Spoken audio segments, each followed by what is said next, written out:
First of all, there's some history with Long Island, is there not, where Yeah. the Nassau Coliseum is located? Yeah, my hometown arena where I grew up going to, like, I couldn't tell you how many shows. I still have the ticket stubs, the most of them, so, you know. Is it a coincidence that you win the titles at the Nassau Coliseum? I don't know how that decision was made, but we didn't find out till like 5 o'clock that day.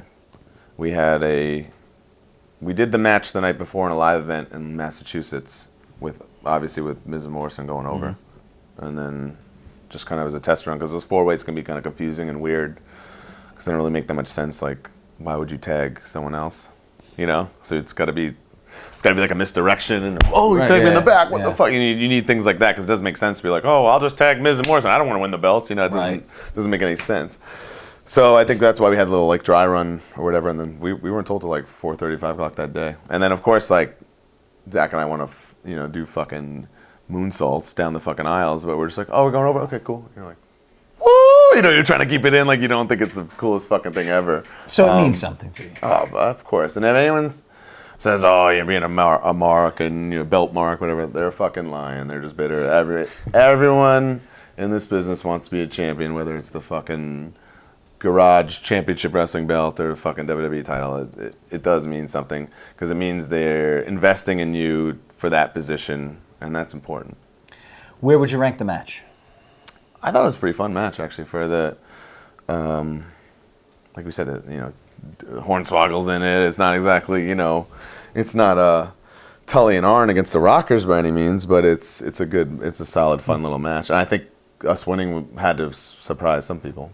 Did you guys do anything special to celebrate the title win that night? Oh, man. Bruno Sammartino got himself a chicken and ate chicken alone in his room after he beat Buddy Rogers. Shit, my so story's a lot better than that. Better than that.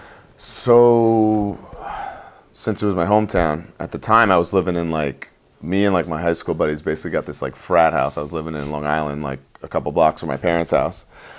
So we're in New York, so I said, everyone, crash with me. I got a lot of rooms at this frat house. So I had myself, Jesse, Festus, Mike Knox, and Evan Bourne all staying with me. Or some of them might have, and Dylan.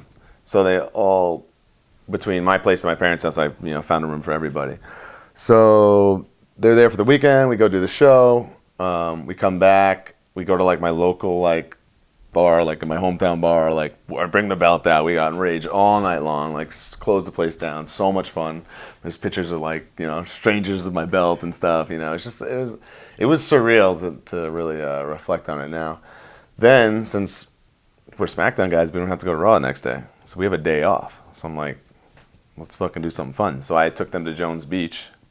So we spent the day there drinking on the beach, just things I look back on that were just fuck, I didn't realize how good we had it. What a great time in my life, And then, same thing, went back to that bar that night and was out all night again. My parents had a barbecue for dinner, celebrating. People came over. It was just a great time. God, beats chicken.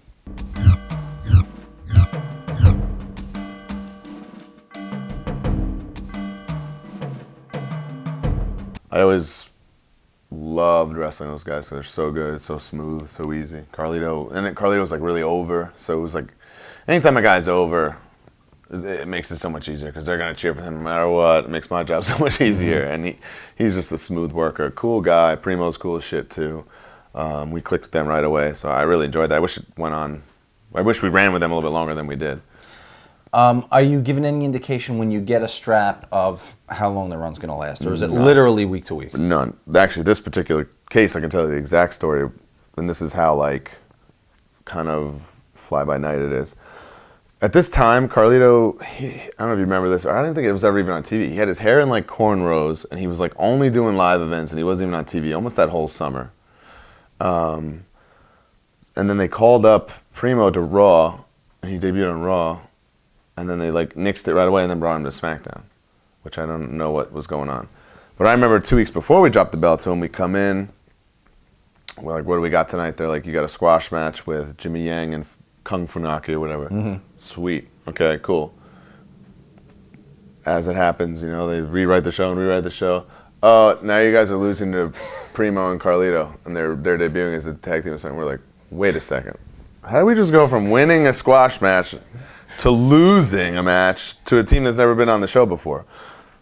And that's just how it goes. And then I want to say the next week we did the the Freddie Prinze segment. That was the a talk show segment to hype the match, and then we had the match and we lost it. So 2 weeks from that day, we lose the belts, and it's just total out of our hands. You could tell it wasn't like the plans we had for these guys because it just fucking happened out of nowhere. So that's just how things work, though. Is there significant disappointment?